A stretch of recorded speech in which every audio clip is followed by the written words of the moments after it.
Russian ballet star Alexander Godunov became world famous when he defected to the West, and following a very successful dancing career, he made an impressive acting debut in Witness. Our film critic Roy Ferris talked with Godunov recently about his current movie, Die Hard. That's right, Mary. This time around, though, he plays one of a group of mercenary terrorists who take over a West Coast office building in order to steal a fortune in negotiable bonds. However, when Godunov's brother is unexpectedly killed by an unknown adversary, the job becomes a blood feud.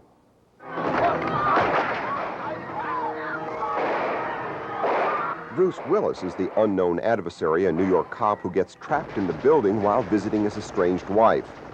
Mayday, mayday. Anyone copying Channel 9? Terrorists have seized the Nakatomi building and are holding at least 30 people hostage. I repeat, unknown number of terrorists, 6 or more, armed with automatic weapons at Nakatomi Plaza, Century City. Where's the best place to transmit? Somebody answer me, damn it. The roof. Go, go! And while trying to free the hostages, Willis's first victim is Godunov's brother.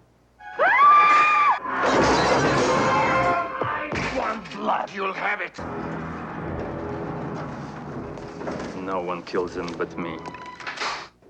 Are you still learning the craft? Is it difficult to learn the art of acting on the screen? Well, it is, and you know, you learn each time you work, or you go to the acting school, or you just observe the life, because there are, you know, no specific rules that I've learned that book now, because each time you do different, you have to give different performance and you have to play different character. Unless you want to play the same, nobody's going to watch it, right? So, and also you work with a different director, different actors, which gives you a lot, or makes you suffer, or whatever, in terms of while you are working. And you have to go over and over a lot of barriers in your mind, like, you know, hundreds of people behind the camera, right? And you do one-on-one scene, right? And there are all these people and watching. they're watching, they're right next to you. It's not, in the movie, we don't see anyone. It looks easy, you walk in the room and you say hi, right? Nobody bothers you, just there's a partner or whomever it is, etc. So I believe it's a learning process forever. Yeah, that you... And the bigger part you get, the more you have to work on it and be aware how you're gonna prolong your character up and down or wherever it's supposed to go. So it's I think the best the best school is while you are working, because you learn enormous amount of whatever news material, etc. for yourself, you know, and so next you think, oh well, next time, well, you add from the previous experiences, of course, you remember that, and then, oh, now I know I could do like that. Not the character, I'm talking about how to hold yourself within the character in spite of all those interruptions. And distractions. And, right. Because it has to be... including your own life, whatever you slept or not, you got nervous, etc., but you have to go be there fresh or whatever, and also you have to be ready in any second. You never know when you're going to be in front of the camera, and you have to be, Alexander, let's go, we're going to shoot the scene, and you have to be ready.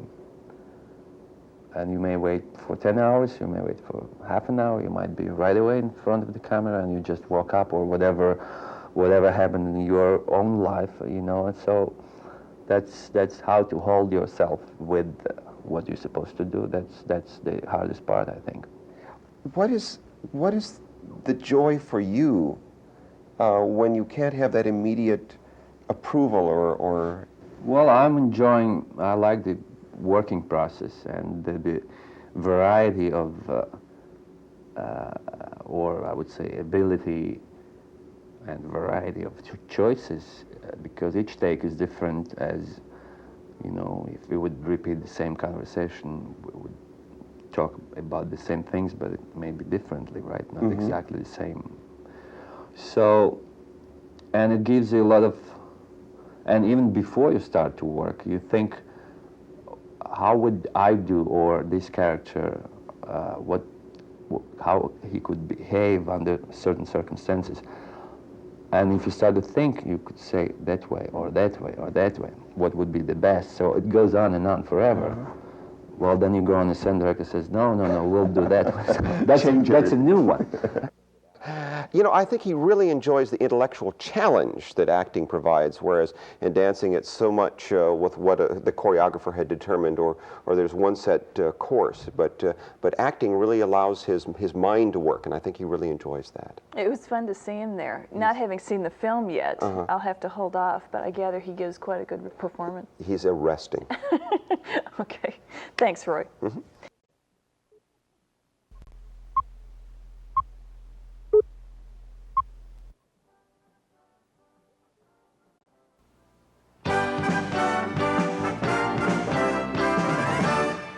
Alan Rickman earned a Tony nomination last year for his role in the Broadway production of Les Liaisons Dangereuses. Although he didn't win the Tony, he did land the choice role in Bruce Willis's new thriller, Die Hard. Our film critic Roy Ferris is with me now. And Roy, you were telling me just before we were talking here that Rickman came to the acting profession a little late. Can you believe that? Yeah, Mary, he trained as a draftsman. He even headed up his own design group for several years. But at the age 26, Alan Rickman enrolled in the Royal Academy of Dramatic Arts. And after 7 years of performing the classics in London, he created the role of the Vicomte de Valmont, which he garnered the Tony nomination. In Die Hard, he's cast as the villain, but oh, what a marvelous villain he is, one rich in character and dimension. And his fellow cast members both praise and credit him for making the film even more intelligent and believable. Alan Rickman plays the leader of a group of mercenary terrorists who take over a Los Angeles skyrise in order to steal a fortune in negotiable bonds. They're about to be taught a lesson in the real use of power. But rather than portray the villain in typical fashion, Rickman gives the character compassion. I have a request. What idiot put you in charge? You did. When you murdered my boss. Now everybody's looking to me. Personally, I'd pass on the job. I don't enjoy being this close to you.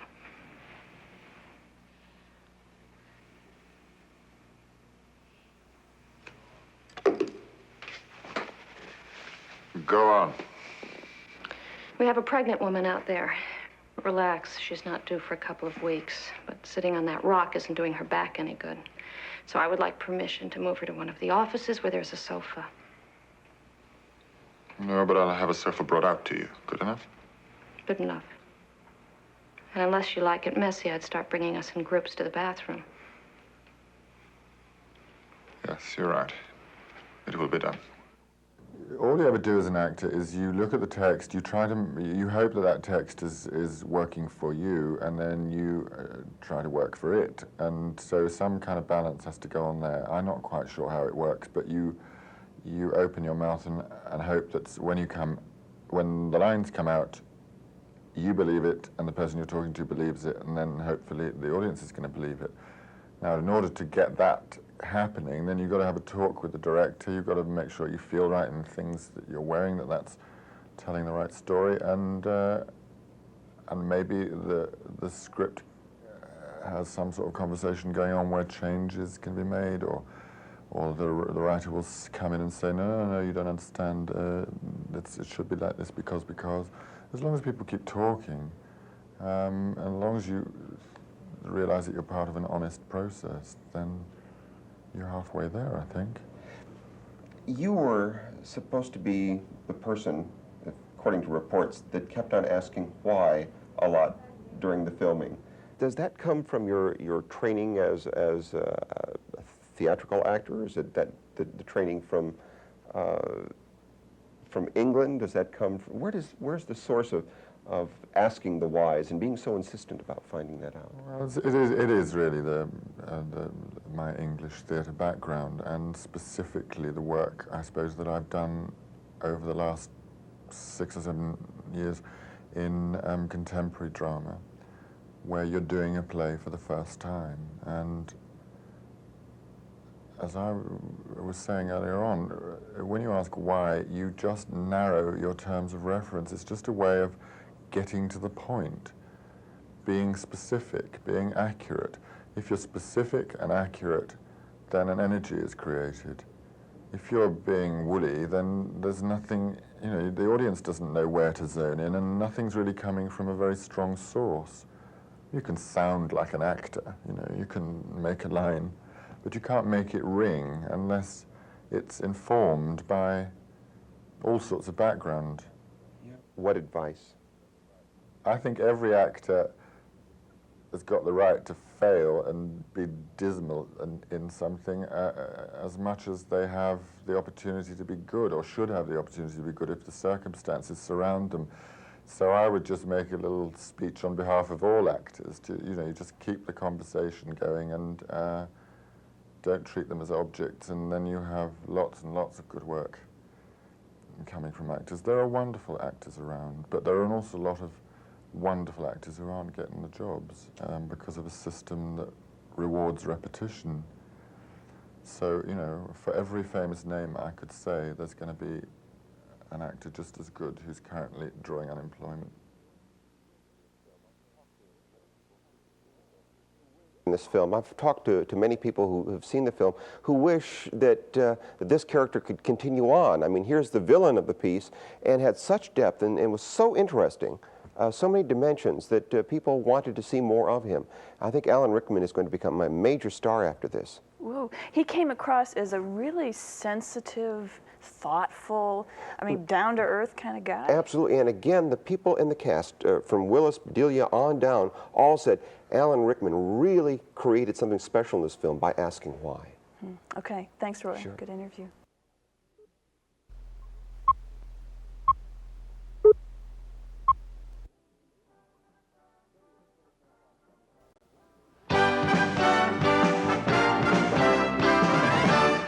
"36 minutes now past 11 o'clock. There are a lot of new movies out in the Austin theaters this week, and you may want to catch one this weekend. Actors Bruce Willis and Robert De Niro both have films that recently opened, and our movie critic Roy Ferris says both are winners. Well, moviegoers have their choice of two superior action-adventure films to choose from. The first, Die Hard, is a hydrogen bomb of excitement. Bruce Willis is a New York cop who's visiting his estranged wife, Bonnie Bedelia, during her company's Christmas party in a Los Angeles skyrise.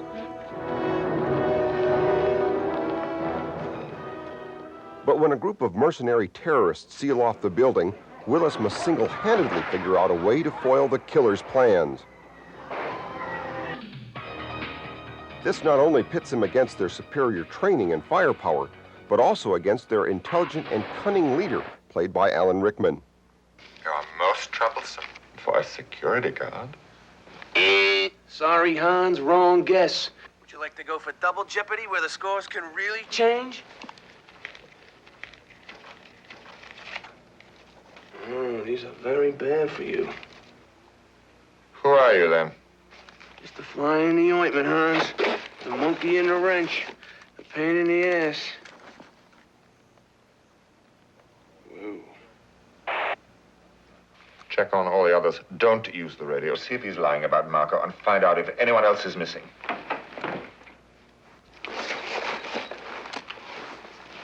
Mr. Mystery Guest. Are you still there? Yeah, I'm still here. Unless you want to open the front door for me. No, I'm afraid not. But you have me at a loss. You know my name, but who are you? Just another American who saw too many movies as a child? Another orphan of a bankrupt culture who thinks he's John Wayne, Rambo, Marshall Dillon? I was always kind of partial to Roy Rogers, actually. His only link to the outside is also through the walkie-talkie to a Los Angeles police sergeant, played by Reginald Val Johnson. The man is hurting. He is alone, tired, and he hasn't seen diddly squat from anybody down here. Now, you're going to stand there and tell me that he's going to give a damn about what you do to him if he makes it out of there alive? Well, Die Hard was put together by the same team that crafted Predator and RoboCop, and it has that same relentless energy, drive, and humor as well as character development. And I'm not a fan of Bruce Willis, but in this movie, he's a very compelling and likable protagonist. And so is the LA police sergeant, Reginald Val Johnson. I even found myself liking the villain, Alan Rickman. It's a credit to the scriptwriters and the actors to give all the characters honor and dignity. Well, okay, not all of them. But another thing that I admired was the ability to create villains in non-typical characters. Die Hard is a very violent film and it has lots of profanity, and for that reason, I can't recommend it for everyone.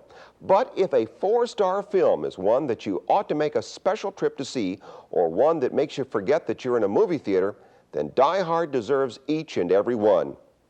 Now, another action-oriented film is Midnight Run, but here the emphasis is on humor rather than on suspense. It's, at its heart, Midnight Run is really sort of a cross-country chase film. Robert De Niro, a former cop turned bounty hunter, and he's trying to bring back a fugitive who's being hunted by both the FBI and the underworld. Now, Charles Grodin is the fugitive, sort of a mild-mannered accountant who has embezzled $15 million from the ruthless mob czar, and he's donated it to charity. Now, the government wants him to testify against his former boss, and the mob leader wants him dead. Now, De Niro, in a surprising comedy role, has to outwit both groups and another bounty hunter to bring the accountant back to the bail bondsman and collect his $100,000 reward. Now, amid the car crashes, the blasting bullets, and the screeching tires, the accountant tries to get to know his hunter better. We change buses in Chicago. You're going to have a couple hours. I think you would be a better man if you use that time to look up your ex-wife and daughter. It's a perfect opportunity. Well, why don't you mind your own business?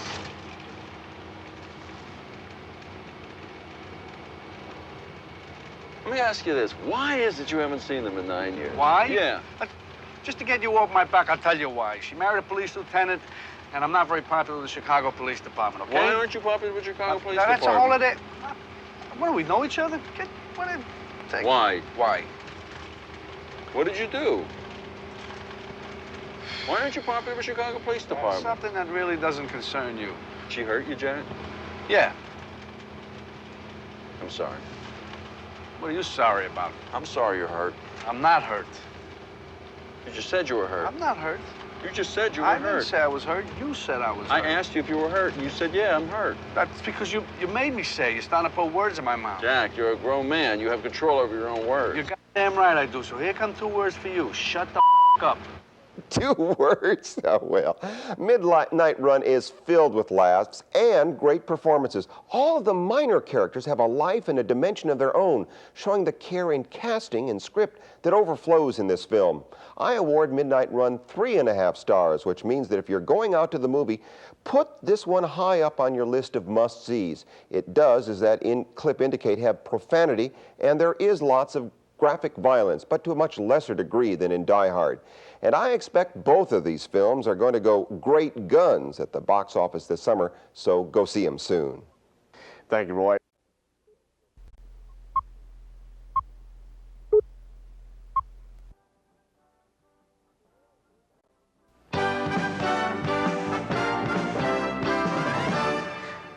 Already, Bruce Willis's new film Die Hard is showing strong indications of becoming the big hit this summer.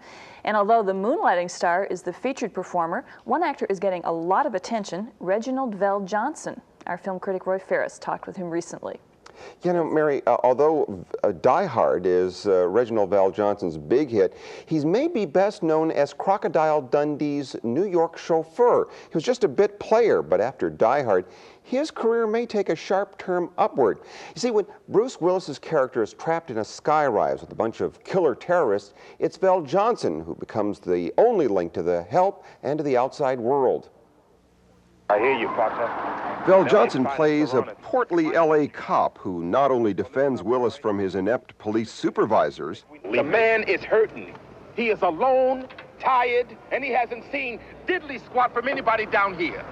Now, you're going to stand there and tell me that he's going to give a damn about what you do to him if he makes it out of there alive? But over the course of the night becomes Willis's friend, sharing the most intimate secrets. Hey, pal, you got flat feet? What the hell are you talking about, man? Something had to get you off the street. What's the matter? You don't think jockeying papers across a desk is a noble effort for a cop? No. I had an accident. The way you drive, I can see why. What'd you do? Run over your Captain, flip with the car. I shot a kid. He was 13 years old. Oh, it was dark. I couldn't see him. He had a ray gun, looked real enough. You know, when you're a rookie, they can teach you everything about being a cop except how to live with a mistake. I feel that if more people see what you do and see that you're doing it well, they'll remember you. And I did a film before this one called Crocodile Dundee. I've heard of it. It was yeah, kind of successful too. little tiny film. But I started getting, doors started opening because of that film. I got a little recognition. I was in the supermarket one day buying cat food, and people said, "Aren't you the chauffeur? You're the chauffeur." You know, I realized, well, maybe it's going to be different now, you know. And I go into auditions now, and people say, "Oh, yes, I remember you." And so that's nice. And if that is any indication of what this will do for me, I think I'm on top of the world, Ma. You know. Reginald, though, in this film, there is such a wonderful quality to the character that you portray. I'm curious how much of that was written into the script initially, how much of it sort of evolved on the set with the director, and how much of that did you bring to it? 98.9% was me. No, I... Seriously? Yes, I came on to the set a month earlier, and I got to know Bruce, and he got to know me, and because a lot of my stuff was done without him not being there, you know. I had to do a lot of my stuff with the script girl. They made her look like Bruce, but it didn't work a lot, you know. But did she wear that? Well, yeah, she did. Yeah, she had a little stubble and everything. No, but he didn't have a lot of time to develop a lot of things with me, so we took what little time we had, and I was able to do my scenes with him, read off camera to him, and we got to know each other that way. And I used sense memory, and I had a very good director that guided me through a lot of the scenes, talking me through a lot of things when he wasn't there. So that helped me a lot. I don't know, about bringing, you know, whenever I do a character, I always bring a lot of myself into it, combining with what the character's written in the script. And you have to find the balance between the two, you know? And this gave me the opportunity to do that. It's also the biggest role I've ever had for me to develop a character from beginning to end. So I had the opportunity to do that. Acting for film is very different from acting for theater. You know, it's a very different technique. And I think with this, I finally had the opportunity to establish that, and to establish developing a character from beginning to end, and, you know, filling in all the empty spaces and everything, you know. Reginald, people are going to see this film, and they're going to want to know more about you, about who you are and what you are and where you come from and where you're going. Tell the audience a little bit about yourself. Well, I was born in a little log cabin. No. I don't know. I'm just a little guy from Queens. I attended New York University. I got my BA in theater there. I've always wanted to do this. I remember I've been wanting to do this since I was 2 years old. I remember my first production was I played a teddy bear in a school play. I was 2 years old. My mother and my grandmother made my costume, and my big scene was I had to roll across the stage in the toy shop. And I remember not wanting to roll, not doing it. I remember my mother and my grandmother at the end of the stage going, "Roll, Reggie, roll! Roll, baby, roll!" And ever since then, the audience support, I knew that that's just what I wanted to do, and you know, and they did that. And ever since then, I didn't want to do anything else. I couldn't do anything else, and so I have to make this in my life. So I'm gonna always do the best job I can do in anything that I do. Lordy, what a struggle from 2 years old and struggling and to getting on this kind of a role. Really, there must have been years that you said, "This is just not." Well, you know, I never lost. No, I never lost. So I've always wanted to do this. There were times when times were lean and I didn't think I was gonna make it. I said, well, maybe I should become an all saves representative in a bank, or maybe a garbage man or something like that. You know, maybe I should do that. But no. Something in the back of my mind says, no, Reggie, this is what you do. This is what you do. You should do this. You know, I got tired of my family telling me, oh, Reggie, stop being so dramatic. You know, stop acting. You know, I would always do it all my life. And so I knew that if they're going to keep telling me that, this is what I do. This is a calling. It's like, I read this thing where it said acting is like being a priest. You know, you either have to have the calling or forget it. You know, so I have the calling. You knew it. You knew instinctively, and despite your sisters are sitting off camera. Yes, they are. They said, you should get off. You shouldn't do this. Now it's time for you to say, nanny, nanny, noo. Thank you very much. An absolutely delightful man, and as I say, I think he has real stardom written over him. I think there are some parts that he was going to be just ideal for, and I'm looking forward to other things he does. How fun to get to know someone like that. Yeah, super All right, guy. thanks, Roy.